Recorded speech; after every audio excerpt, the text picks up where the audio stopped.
It's Monday, and we are live in the mob. This week, last week, let's recap a little bit. We had Cheryl Lynn on, and we got to interview her about her clutch products, and we got to talk to her about overhauling, which is pretty cool. Yep. And then this week, I really wouldn't consider it a letdown, but it's me and Joey. Sorry, everybody. It's us. We're here. So what you're So, saying is Craig drew a little bit shorter, but he has hair now, right? right. Yeah. Yeah. And if you notice, everybody, I need to have Chad Reynolds build me a new framework for a new frame over here for Joey, because it says Craig, so I need one that says Joey. So I'll get a hold of Chad and have me make one, which it'll be all right, not a big deal. So here's the So question.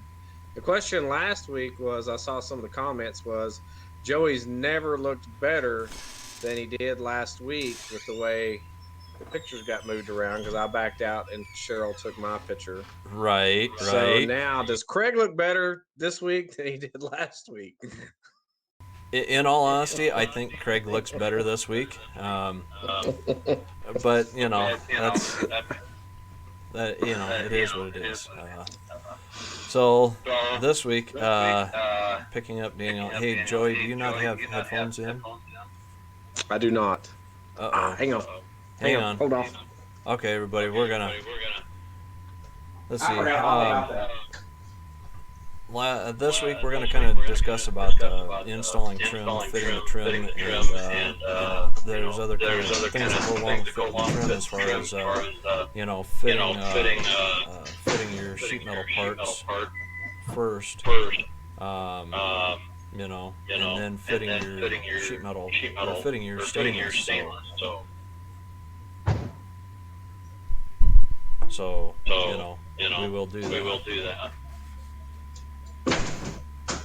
So, anyways, as we're waiting for Joey to come back and have headphones in, I figured we'll take this brief moment. Let's see here. We got 5 people watching this week.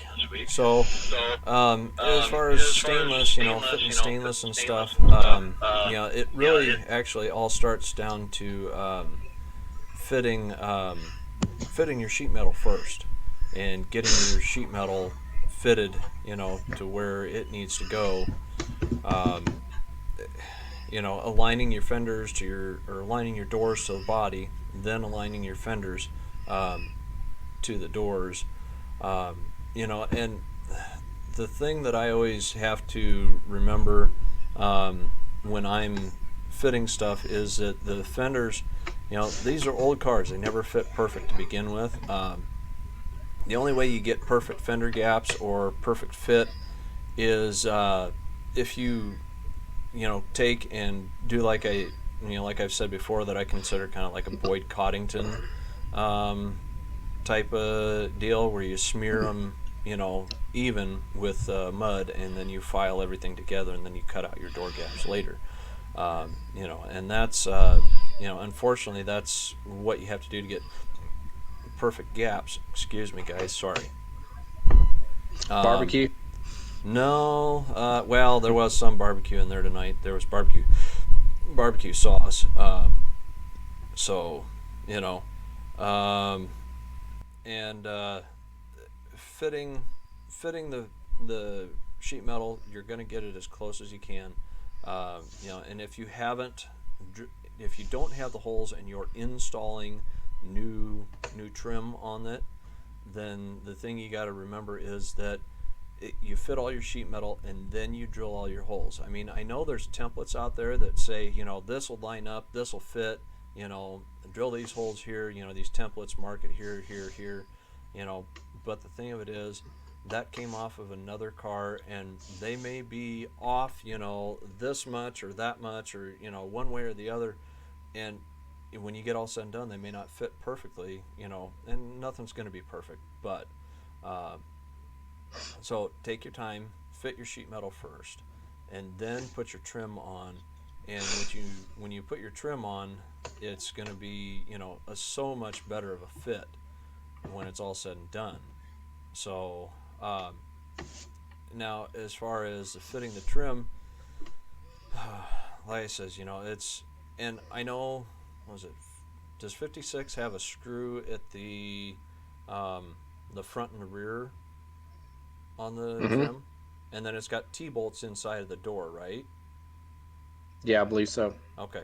So on those, now not necessarily on the quarters, because the quarters, some of the quarters have T bolt, and some of them have that kind of a triangular shaped push in type clip. Hmm. Um, you can get some, and the reason they make those holes, oversized, is so that way you can actually get some adjustability out of them, move them up, down, forward, back, and And those, then just tighten up the nuts. right, tighten up the nuts. And what I would try and do, possibly in your case, what with what you're doing, is try and um, uh, I lost my train of thought. Um, try and start it, one end, and so you're putting it on. Start at your end that is more difficult to get into. So like at the front of your, sorry, I'm going the wrong way, guys, on this screen. Start at the front of the door, um, and tighten up the screw on there. Once you have your fender trim on, and in all honesty, you should probably start at the back of the car first. Put your trim on the quarters Well, and I stuff. was thinking, yeah, what I was thinking is like laying a big piece of tape, across where the trim goes, and then just kind of laying the Right. trim, and mark the holes, and then laying the trim where it needs to go, and then mark, with a Sharpie, on the stainless itself to where Mm-hmm. you line up, and then that where you would put It, your yeah, mounting. that kind of But gives I you a general idea. You get them in the general spot where they need to go, and then once you get it up there, you kind of just slide them into the holes, and then you can slide the trim forward and back, and you can put the nuts on. You can start just finger one on up in the fender well, so that way it's part way up there to where it's part way tight, and then that kind of allows you to slide them forward and aft to get them front to back, and then it allows for some up and down movement as well. So it just, and it's one of those things that once you start rolling, it'll get pretty simple and pretty easy. um, you know Yeah, it's definitely a two-man job, uh, without it can be, yeah. without. I mean, I'm not gonna, you know, risk scratching anything. So Yeah, well, and with the 56 being two different pieces, it is kind of more of a two-man job. Like I says, for me, I'm used to doing a lot of stuff one man. It's just a matter of sticking it up there, holding the molding up there, and then getting around the backside and tightening it. Starting a nut on there to hold it. And once you yeah, got that one nut in there. I can tell you like one thing I've already, kind of, a stumbling block is, the quarter molding, the Bel Air script and the little crest. Right, And so I took all those little, things off, and they were not in good shape at all. The little fasteners from behind. right. And, I went down to Napa, and, they didn't, I bought the smallest they had, and it was still too big. And then, I found some other stuff, went to Lowe's and today, and I called a local dealer. I asked Larry, and Larry said they didn't have them. And then so I called a different one, H&H, and they said you'd have to buy, the that comes with the package if you buy scripts. Well, I mean, I'm not going to spend $60 for another set of Right. Bel Air scripts just to have the little deal. So, Yeah. yeah, I'm already, already in that trying to find something that will hold it on the backside. So obviously, I Yeah. mean, it's I want to make. Have you got Fastenal anywhere near you? I mean, there's some in Dallas for sure, Okay. but nothing close by. The best thing I can tell you is go to a Fastenal, because they will have those, and that's just a stamped sheet metal nut that just goes and turns on there. And I think actually you can probably use. I don't remember if it's a 1024 or a 1032. I think it's a 1024. You can use 1024 nuts on a lot of those too if they've Mm. got the threaded studs. Now, if they just have the studs where the sheet metal type nuts cut threads onto them, then no. But most, I Yeah. think all of them have the like that 1032 or 1024 thread on them, to where you could I put wonder if you like could a thread it on there. If it would be soft enough that it would just cut its own threads. probably not. I don't think so. No. Those are going to be, like I says, you have to take one of your clips with you and go to the hardware store and see if some Hmm. 1024s or 1032s will fit. Because usually they're just a threaded, they just got threads on them, so it should be fairly simple to Yeah. Yeah. These don't. But anyway, run some that's kind threads of on my them. first little struggle that I'm dealing with, and then just waiting to get the rest of the stainless back. Right. I've got all the side stainless. I just don't have around the windows and around the glass, the rear glass and all that. So um, I figured I'd put the side on first because I got to jack the car up, Right. take the tires out of the back to do that, and Yeah, get that's that in that's going to be there your best bet. and get that on there. But slowly but surely. But like I said, it's raining, so there's not really a big hurry. Um, Well, you want to have it done by the time the rain quits, right? exactly. Yeah. Well, I mean, I've got to do another tune on it since I changed the injectors, and Okay. I want to get it. There's a race July 23rd that I'd like to go to, and then of course I'd like to have it ready for the nationals. I don't know if the car will be completely finished inside or anything like that, but Get um, get it as finished as you can. yeah, yeah, I mean that's just kind of it'll be something to drive. Before I didn't have anything to drive, so I enjoy driving it. Yeah, I got hiccups. Right. So did any comments on what we're doing so far? I Um. can't see. Yeah. There's Mike Schroeder was asking or saying that the hardware store should have the nuts.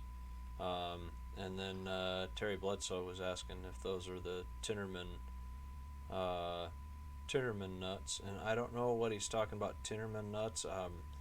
It, usually, what's on those from the factory are just a stamped, sheet metal nut that I it's kind of hard to describe. They're round, and they've got one kind of raised lip. They're kind of set Yeah, stamped so that they would go down the threads. So you yeah. know. The I went to Lowe's. Usually Lowe's has a pretty good supply Mm-hmm. of different things, and the closest or the smallest they have is a quarter. It was like for about a quarter 20 Oh, okay. hole, and then I found some other like flat ones, which they would Mm-hmm. work, but it's still too big. And Yeah. so I'll figure. I mean, I'll figure something out. I mean, it's you know, that's just part of it. Yeah. It's definitely Like I says, the 1024 or the 1032. I forget which one it is, but those should work. You might have to buy a package of washers with them too. Um, and actually, some of my stainless is held on with a 10 with the 1022 or 1024 or 1032. I forget which one it is. Nuts. Works pretty good. And actually, up in the fender well, what I did is I cut the stud off, and then I used those the 1024 type nuts, just to gain some tire clearance, in there, right. so that stud doesn't stick through and happen to cut a tire or whatnot. Which actually I Yeah, could probably take the trim off and just pull those two, the one on each side that's right where the tire rubs, and I probably wouldn't have to worry about it. But I just never have done it yet. Lazy, I guess. true. Very true. No. So What? How many? I'm just wondering how many of our viewers thought when you said we're going to talk about trim, and they were thinking more about ladies. I don't know. I don't know. Um, right now, unfortunately, in the mob, it's kind of a little dissatisfying. There's only 2 viewers, but that's Yeah. okay. Other people will join up and they'll watch, and so they watch it throughout the week. They catch it when they can. So, Yeah, everybody's got anyways, a life to do. Yep. yep. Uh, let's see. Mike Schroeder says 3M taped. Oh, he used 3M tape on his SS trim on his 64 Impala. Okay. Unfortunately, Mike, we can't tape the trim the way the trim's designed.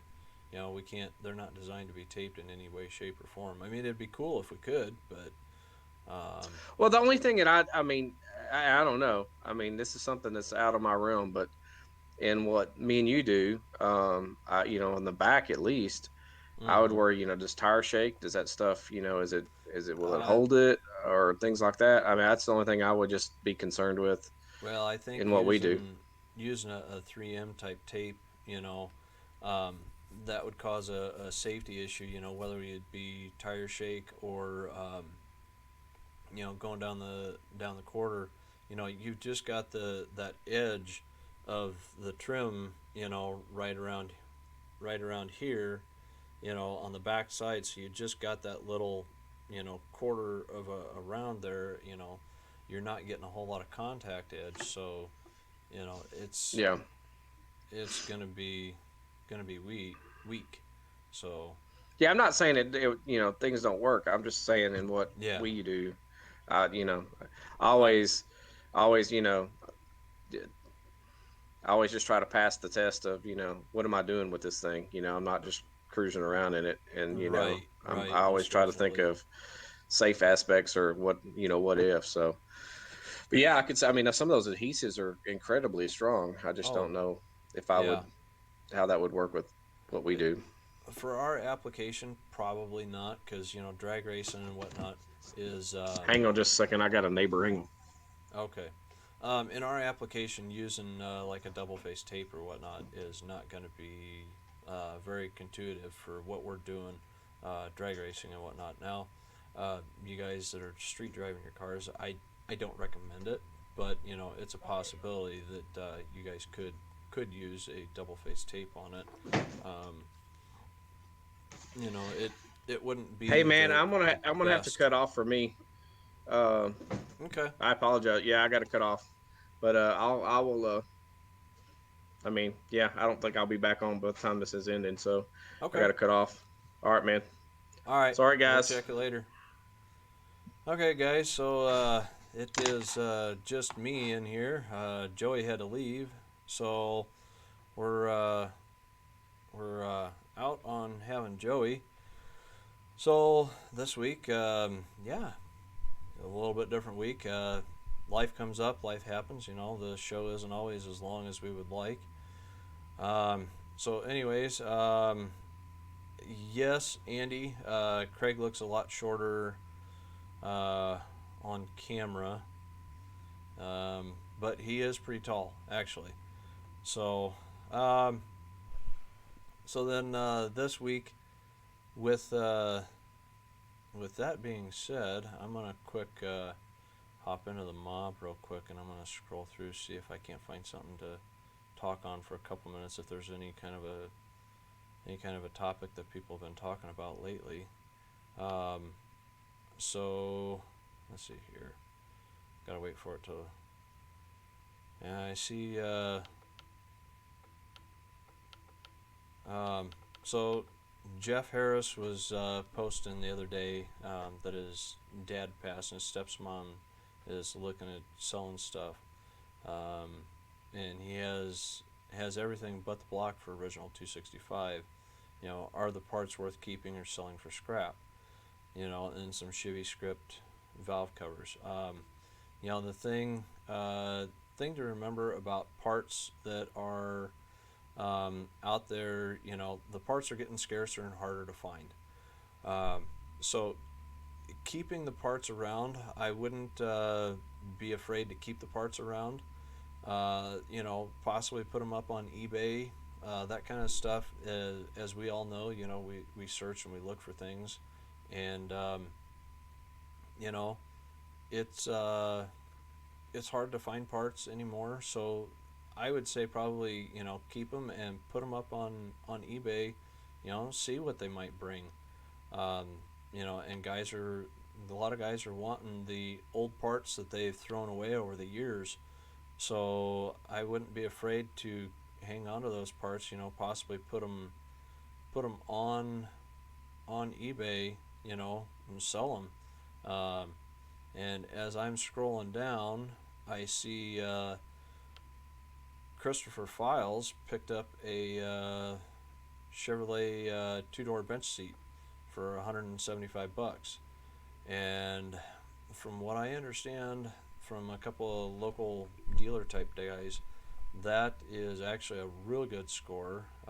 Because from what I've been told, if you can find a bench seat for a Tri-5 under about $800 to $900, that's a good deal. So he found a heck of a deal. So, in all honesty, I'm probably gonna say that unfortunately this week, with the way life rolls and everything happens, we're probably gonna call this a week. Let's see. Terry says front seats used to be junk in the 70s and 80s. Front seats did used to be junk. People would get rid of them and, hawk them for little to nothing. But you know what? Now a lot of guys are wanting those front seats back.